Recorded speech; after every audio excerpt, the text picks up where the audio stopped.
하박국 선지자 하면 떠오르는 말씀이 있죠. 아주 유명한 말씀입니다. 비록 무화과 나무가 무성하지 못하며 포도나무에 열매가 없으며 감람나무에 소출이 없으며 밭에 먹을 것이 없으며 우리의 양이 없을지라도 나는 여호와로 말미암아 즐거워하며 나의 구원의 하나님으로 말미암아 기뻐하리로다. 화면을 보시면서 이 성경 말씀을 다시 한번 같이 읽어보았으면 좋겠습니다. 비록 무화과 나무가 무성하지 못하며 포도나무에 열매가 없으며 감람나무에 소출이 없으며 밭에 먹을 것이 없으며 우리의 양이 없을지라도 나는 여호와로 말미암아 즐거워하며 나의 구원의 하나님으로 말미암아 기뻐하리로다. 무슨 말씀이죠? 최악의 상황에서도 여전히 남아있는 것이 우리에게 있다는 것입니다. 무엇이 우리에게 최악의 상황을 겪는 우리들에게 여전히 남아있는 것이 있다면 그것이 무엇일까요? 그것은 바로 인간의 존엄입니다. 나는 여호와로 말미암아 즐거워하며 그랬습니다. 나는 어떤 나일까요? 사업이 실패하고 병들고 고난이 닥쳐온다 할지라도 내게 존재했던 모든 것들이 사라지고 빈털터리가 됐다 할지라도 나는 여호와로 인하여 즐거워할 수 있는 자라는 것입니다. 최악의 순간에도 인간의 존엄은 여전히 건재하다는 말씀입니다. 밭에 소출이 없고 감람나무에 소출이 없고 포도나무에 열매가 없을지라도 인간의 존엄은 빼앗기지 않습니다. 사업이 망해도 하던 어떤 계획이 차질이 생겨도 인간의 존엄성은 살아야 될 이유는 여전히 우리들을 함께하고 있다는 말씀입니다. 하나님은 우리 한 사람 한 사람이 소중하고 가치 있는 사람으로 태어나게 해 주셨습니다. 믿으십니까? 우리는 태어날 때부터 바로 이 존엄을 가지고 태어납니다.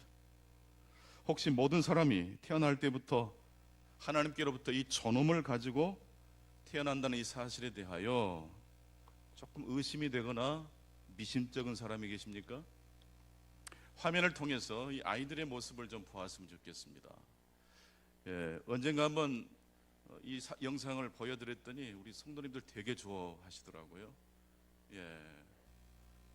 뭐 진짜는 아닐 것 같지만 그래도 이 아이의 하는 모습이 참 우리의 마음을 따뜻하게 해줍니다. 아이들의 모습을 보기만 해도 우리 마음이 환해지지 않습니까? 비록 내 손주는 아니어도 아이가 웃는 모습, 천진만만한 그 미소를 지을 때 우리의 마음이 왠지 모르게 청소가 되는 것 같은 느낌이 듭니다. 아이들이 우는 소리, 특히 아이들이 옹알이 할 때 내는 소리, 아이들이 재채기 하는 소리, 어떤 소리인지 아십니까? 이 아이들이 언제부터 이렇게 재채기 하는 소리를 이렇게 냈을까요? 우리 아이들이 언제부터 옹알이 소리를 이렇게 내기 시작했을까요? 추적해 보면 언제까지 도달하게 될까요? 태초입니다. 태초. 사람이 태어날 때부터 우는 소리, 옹알이 짖는 소리, 재채기 하는 소리는 그때나 지금이나 어때요? 동일해요.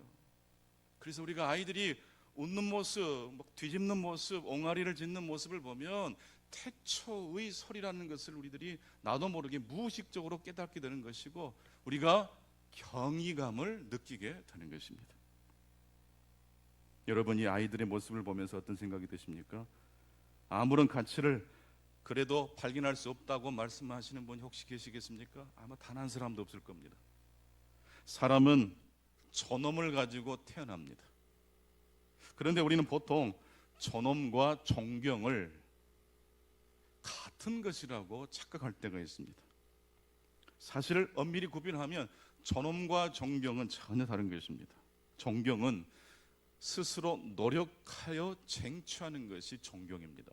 무언가 어떤 단체를 위해서 헌신하고 희생하고 그래서 사람들로부터 존경을 받을 수 있는 것이지 그냥 존경을 받을 수는 없는 것입니다. 어떤 노력을 했기 때문에 사람들로부터 존경을 받는 것이죠. 하지만 존엄이란 무엇입니까? 우리의 행동과 상관없이 우리가 마땅히 받아야 하는 것이 바로 존엄을 이야기한다 말씀드릴 수 있습니다. 혹 어떤 사람이 체면을 잃을 만한 행동을 했다 하십시다. 그럼에도 불구하고 그 사람 안에는 존엄이 있을까요, 없을까요? 있어요. 물론 그런 사람을 존경하지 않을 수는 있어요. 하지만 그 사람 안에 있는 존엄만큼은 우리들이 내 마음대로 빼앗아가거나 없이 할 수는 없습니다. 사람의 존엄만큼은 언제나 우리들이 존중해야 한다는 말씀입니다. 좋을 때도 좋지 않을 때도 그 사람 안에 있는 존엄을, 그 사람 안에 존엄을 두신 하나님을 경외하시는 저와 여러분 되실 수 있기를 바랍니다. 하나님의 공동선은 바로 이 존엄을 인정하고 발견하고 그 존엄을 지켜주는 데서부터 출발하는 것이 바로 하나님의 선, 하나님의 공동선입니다. 무슨 일이 있어도 우리는 내 자신의 존엄을 놓치지 말아야 되고 서로의 모습 속에 그 하나님께서 허락해 주신 존엄을 존중할 수 있어야 합니다. 그럴 때 우리의 삶이 밝아지고, 그럴 때 우리의 삶이 복되고 번영의 삶으로 축복을 누리게 될 것입니다. 하지만 자신의 존엄을 발견하고 또 서로의 존엄을 존경한다는 것은 말처럼 쉽지 않습니다. 도나 힉스라는 분이 그런 말을 했습니다. 인간은 존엄한 존재로 태어난다. 하지만 그 같은 사실에 걸맞게 사는 법까지 알고 태어나지는 않는다. 누구나 존엄한 존재로 태어나지만 자기 자신이 존엄하다는 사실을, 그리고 타인이, 내 이웃이 존엄한 존재라는 사실을 우리가 알지 못하고 그에 합당하게 어떻게 대우해야 되는지 처음부터 알고 살아가는 사람이 있습니까, 없습니까? 없어요. 아이들이 옹알이부터 시작해서 말을 배우는 것처럼 우리가 하나님의 형상대로 지음받아 존엄한 존재라는 사실을 하나님의 말씀을 통해서 우리는 발견하게 됩니다. 그리고 연습하고 학습해서 하나님을 사랑하는 것처럼 내 이웃을 존엄하는, 그 존엄을 존중해주는 사랑하는 삶을 살아가게 되는 것입니다. 인간은 존엄한 존재로 태어나지만 자신과 타인을 존중하는 법까지 알면서 태어나지는 않습니다. 그래서 우리에게는 말씀이 필요하고 그 말씀대로 실천하는 연습이 필요합니다. 도스토옙스키가 그런 말을 했습니다. 개미는 태어날 때부터 개미대무 공식을 가지고 태어난대요. 개미가 여러분 노력해서 개미가 되는 거 보셨습니까? 개미들도 유치원 다니고 대학원 다녀서 어떻게 하면 개미처럼 살 수 있을 것인지 노력하는 거 보셨습니까? 그럴 필요가 없습니다. 이미 그들은 태어나면서부터 자신 안에 개미됨의 정체성과 개미로 살아갈 수 있는 모든 공식을 가지고 태어납니다. 별은 자신의 별됨의 공식을 압니다. 그러나 그들이 자신의 공식을 아는 것은 인간이 아는 것과 같은 방식으로 아는 것이 아니라 그들 자신의 방식으로 아는 것입니다. 그리고 그들은 더 이상 알 필요가 없습니다. 오직 인간만이 자신의 인간됨의 공식을 알지 못하기 때문에 공부해야 되고 학습해야 합니다. 로마서 10장 2절 말씀을 보게 되면 내가 증언하노니 그들이 하나님께 열심히 있었으나 올바른 지식을 따른 것이 아니었더라고. 이스라엘 백성들이 왜 실패했는지 바울 사도가 이스라엘의 역사를 보면서 한 말씀으로 요약합니다. 이스라엘 백성들이 하나님께 대한 열정과 열심은 있었으나 무엇이 결여됐습니까? 올바른 지식이 결여됐습니다.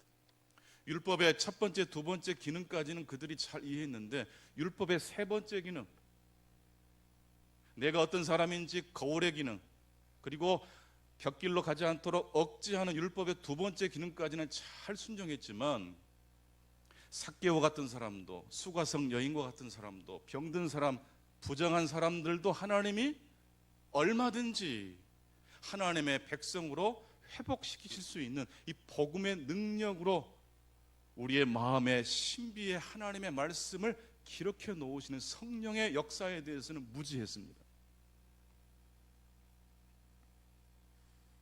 인간은 존엄한 존재로 태어납니다. 하지만 그 같은 사실에 걸맞게 사는 법까지 알고 태어나지 않습니다.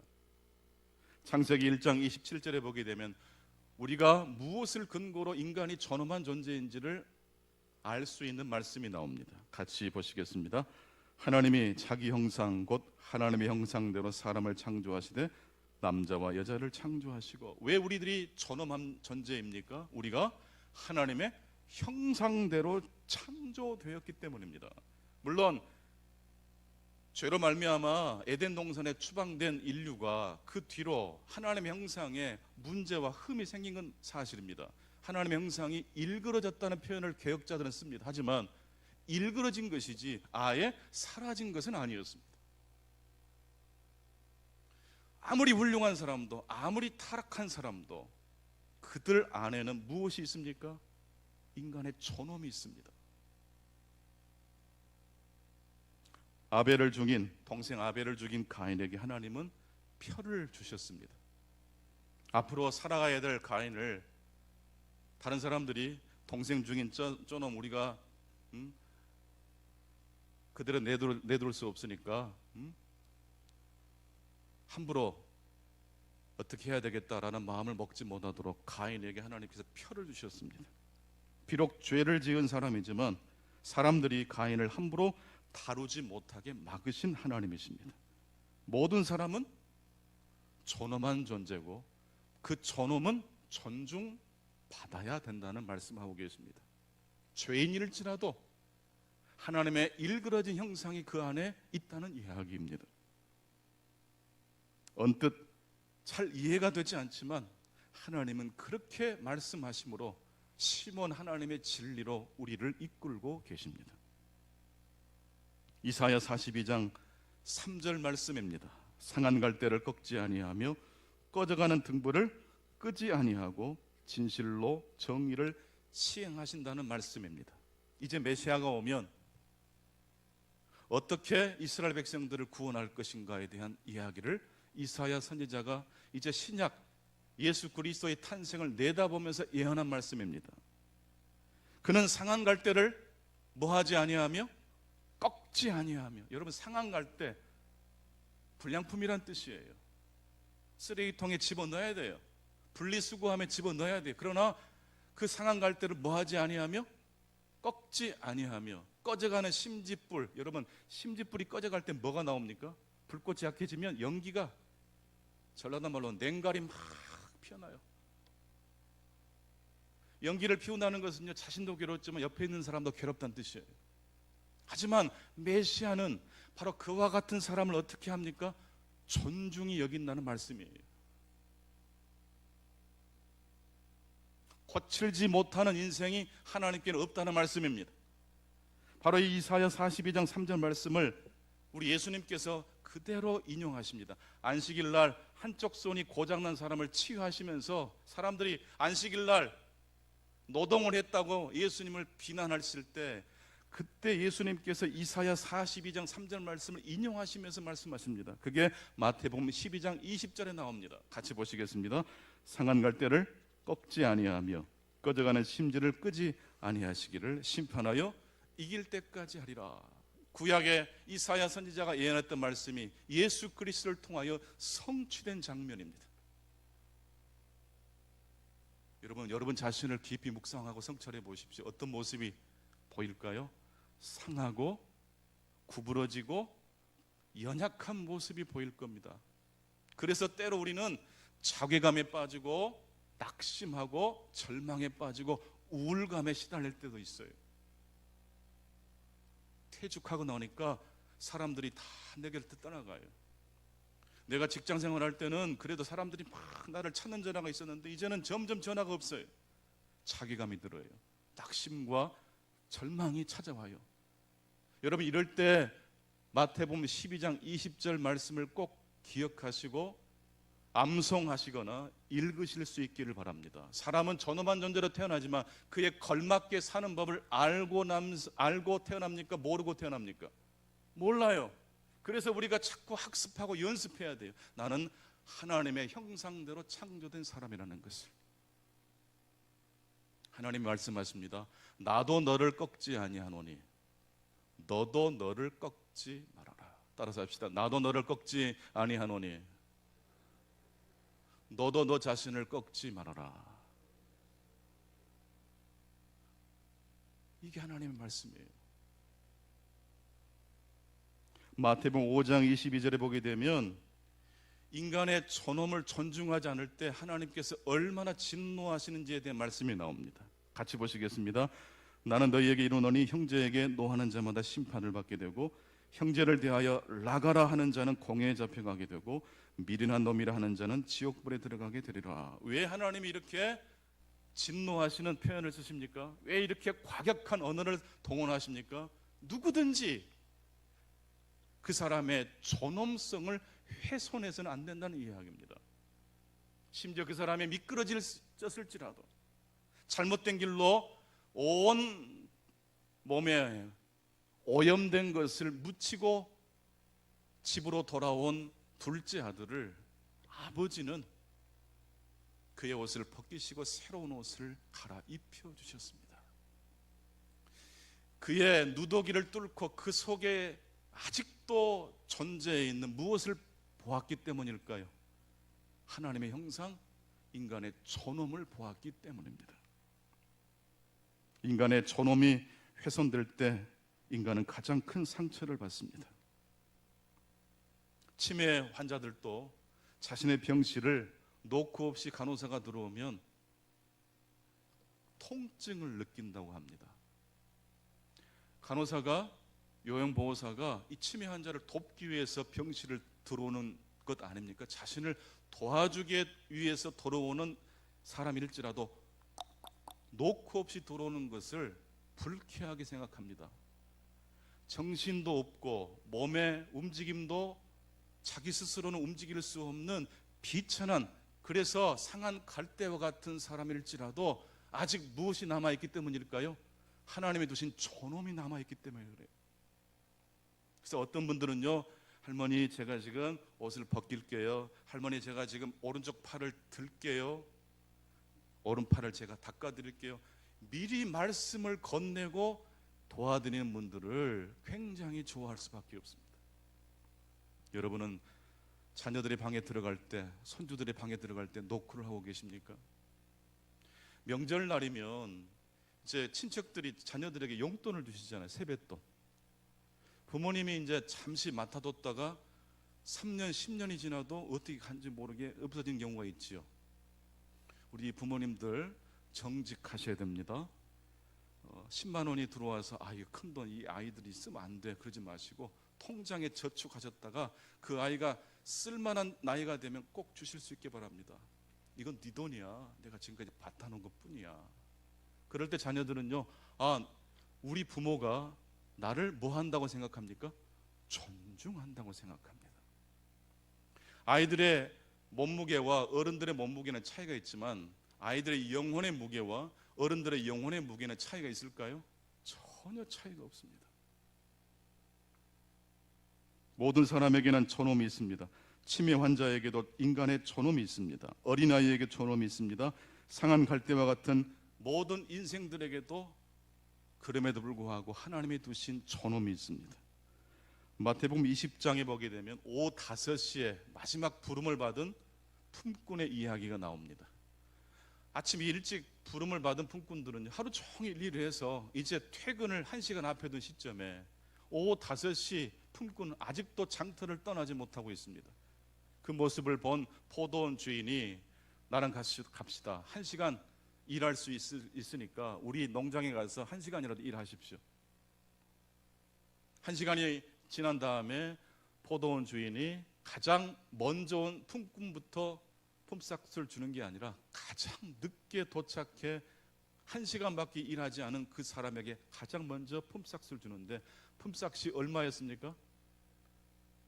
1시간 일한 것만 줘도 되는데 하루 벌어 하루 먹는 그 사람이 집에 돌아가면 쌀도 있어야 되고 반찬도 있어야 되는데, 그래서 하루 품삯을 줍니다. 저는 주인의 너그러운 마음에 감동이 되면서도 또 한편으로는 오후 5시까지 장터를 떠나지 않고 자신을 불러주기를 기다렸던 이 포도원 품꾼의 모습이 새삼스럽게 상상이 됩니다.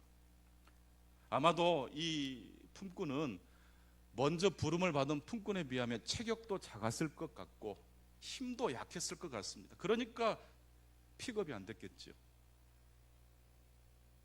내 친구는 먼저 부름을 받고 나는 왜 부름을 받지 못했을까? 먼저 부름을 받은 친구와 자신을 비교했다면 이 오후 5시 품꾼은 아마 그 자리에서 집으로 갔을 거예요. 막걸리집 가서 아마 술 한잔 먹으면서 신세 한탄 했을런지 몰라요. 그러나 이 오후 5시까지 이 사람은 움직이지 않았어요. 오늘 갈라디아서 6장 9절 말씀, 선을 행하다가 낙심하지 말지니 뭐하지 아니하면 포기하지 아니면 때가 이름에 거두게 되리라. 어떻게 하면 포기하지 않고 우리의 길을 걸어갈 수 있을까요? 성도 여러분, 다른 사람과 비교하지 마십시오. 성공한 사람과 여러분 자신을 비교하지 마십시오. 여러분의 바깥의 환경이 여러분의 삶을 결정짓도록 내버려 두시면 안 됩니다. 여러분의 인생은 이미 여러분 안에 존엄을 허락해 놓으신 하나님이 계신다는 이 말씀을 근거로 살아가시는 저와 여러분 되실 수 있기를 축원합니다. 그래서 가장 중요한 것은 무엇보다 우리 자신의 존엄을 발견하는 것이 시급합니다. 그리고 난 다음에 우리는 다른 사람의 존엄을 수호해주고 보호해주는 선한 삶을 살아갈 수 있기 때문에 그렇습니다. 하박국 1장 13절 말씀을 보게 되면 하박국 선지자가 하나님 앞에 항변하는 장면이 나옵니다. 악인이 자기보다 의로운 사람을 삼키는데도 하나님 언제까지 잠잠하시겠습니까? 이게 하박국의 질문이었어요. 악인이, 바벨론 제국이 의로운 사람을, 유다 백성을 삼켜버렸는데 언제까지 하나님 이대로 내버려 두시겠습니까? 하박국 선지자는 자신의 존엄의 근거를 하나님께 두지 않고 자기 안에 있는 존엄에 근거하지 않고 바벨론에 자신의 삶의 근거를 두고 있습니다. 환경 탓하고 있어요. 누구 때문이라고 이야기하고 있어요. 이때 하박국 선지자에게 하나님이 뭐라고 대답하십니까? 하박국 2장 4절 화면을 보시면서 같이 한번 읽겠습니다. 하박국 2장 4절입니다.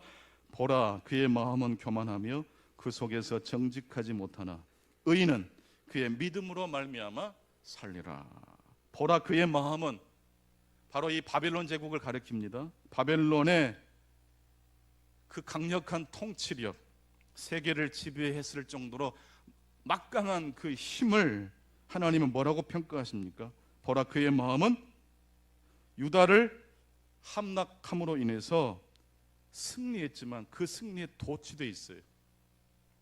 마치 자신이 잘나서 유다를 침략할 수 있었다고 착각을 한 것입니다. 하지만 의인은 그의 무엇으로 말미암아 살게 됩니까? 믿음으로 말미암아 살게 됩니다. 유다는 지금 바벨론에 망했지만 여전히 유다 백성을 향한 하나님의 신실한 믿음은 변함이 없다는 이야기입니다.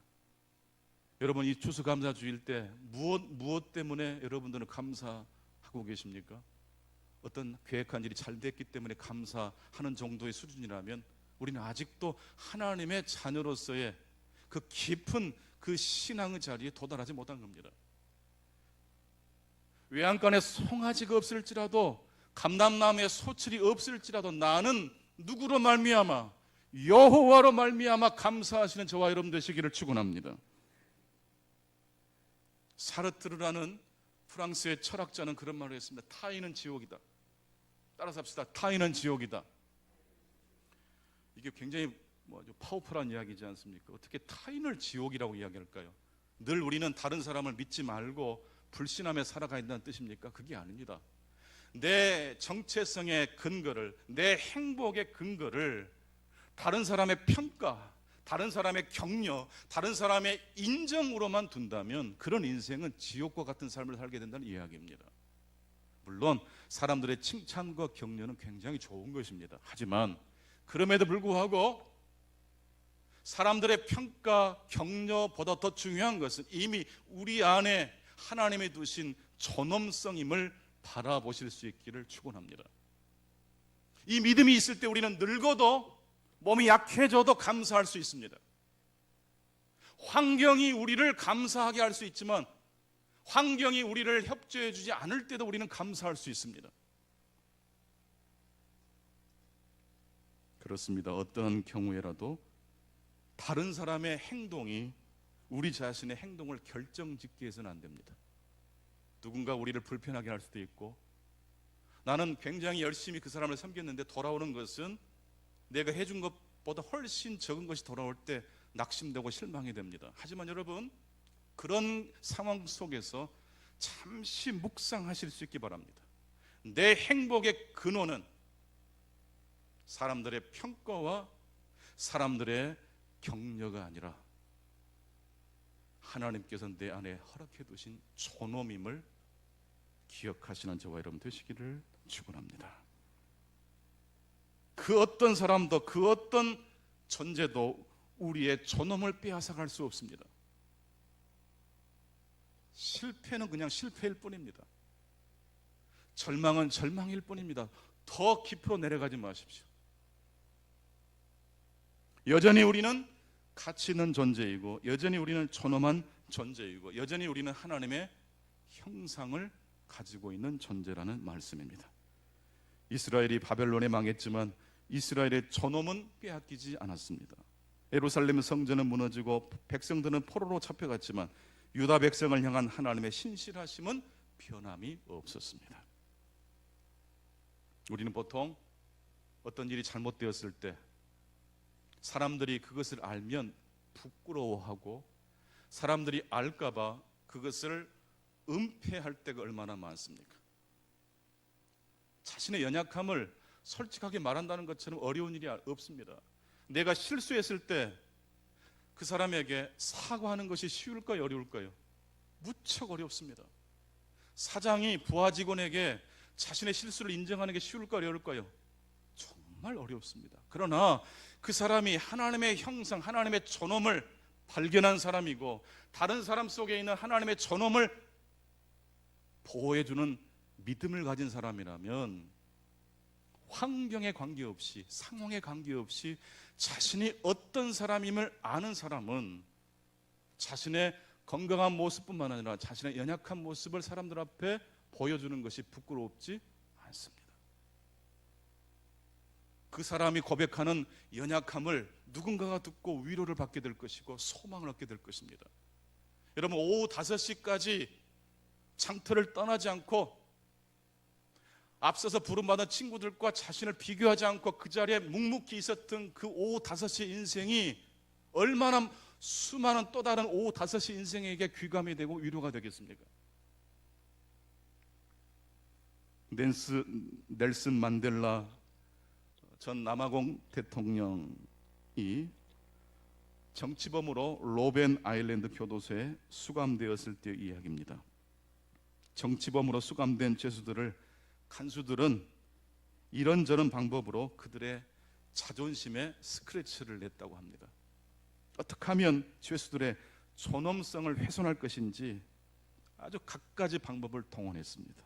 그 모습을 지켜보던 만델라는 결심을 하게 됩니다. 각성을 하게 됩니다. 너희들이 아무리 그렇게 발버둥을 쳐도 우리의 존엄성만큼은 빼앗아갈 수 없다. 너희들이 우리를 고문하고 우리에게 부끄러운 일을 하게 만든다 할지라도 나는 결코 존엄한 존재라는 사실만큼은 변함이 없을 것이다. 반드시 나는 이 교도소를 나가게 될 것이고 남아프리카 공화국을 위대한 나라로 만들 것이다. 그런 결심을 하게 된 순간 만델라는 수십 년 동안의 감옥살이가 그를 피폐하게 만들기는커녕 오히려 인격적으로 더 깊이 가는 사람, 어떤 사람과도 대화할 수 있는 그러한 품성의 사람으로 승화시켰다고 합니다. 자신을 감옥에 가둬버린 사람에 대하여 복수심에 자신의 인생을 낭비하지 않고 만델라는 매일매일 깨끗이 면도를 했고 열심히 책과 공부를 했다고 합니다. 그는 그래서 감옥살이를 통해서 그의 인생이, 그의 육체가 피폐해지지 않았습니다. 자신의 존엄을 존중하는 삶을 살았기 때문입니다. 여러분의 환경이 어떠할지라도 여러분 자신의 존엄성을 바라보신다면 어떤 환경 속에서도 여러분들이 인내하실 수 있을 것이고 마침내 하나님의 주시는 복된 열매를 거두게 될 줄로 믿습니다. 빅터 프랭클도 나치 수용소에서 다른 동료들은 다 죽어갈 때 빵 한 조각 가지고 서로 막 동료들끼리 싸우고, 그래서 마치 짐승처럼 그 스프 한 그릇 더 먹기 위해서 서로 경쟁하고 모함하고 다투고 했을 때 빅터 프랭클은 한 끼를 굶더라도, 하루를 굶더라도, 빵을 못 먹더라도, 스프 한 그릇을 못 먹더라도 매일매일 거르지 않고 했던 일이 있었다고 합니다. 깨진 유리 조각을 가지고 뭐 했을까요? 면도를 했어요. 나는 짐승이 아니라 인간이다. 자신의 존엄을 존중하는 삶을 살았던 빅터 프랭클은 배를 많이 골고 불이익을 많이 당했지만 다른 동료들보다 훨씬 더 건강하게 그 수용소 생활을 견딜 수 있었다고 합니다. 한번 여러분 스스로에게 한번 고백해 보시면 좋겠습니다. 나는 하나님의 형상으로 지음받은 존귀한 자다.